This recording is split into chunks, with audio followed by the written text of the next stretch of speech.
Believe it or not, Election Day is just 46 days away. Newsy politics reporter Stephanie Liebergen joins me now. Stephanie, voters have the option to vote early every year, but this year, more people are expected to hit the polls early. Can you talk about the different options for voters? Well, states call it all sorts of different things to one stop early voting to in person absentee and voting at home. Effectively, there are two options if you want to vote before November 3rd that you can either vote early in person or you can vote at home using a mail in ballot.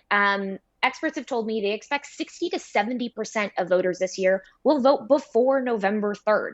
States are really encouraging people to take advantage of the expanded access to voting by mail this year.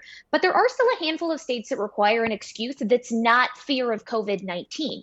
Texas is one of the biggest states that does still require an excuse for voters to vote by mail, but it does allow early in person voting that starts about mid October. So that's still an option for people there that don't want to go to the polls and potentially wait in a long line on November 3rd. Of course, election day voting, there will be precincts open across the country as well. Some states are also using vote centers instead of the traditional small polling places to give people a more convenient option where they can maybe go vote on their way to work or maybe dropping the kids off at school or something like that while they're out running errands instead of committing everyone to the local precinct.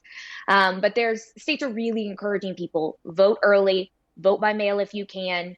To really kind of spread out the whole voting process this year and flatten the curve of any potential coronavirus spikes that hopefully won't come related to voting this year, Lauren.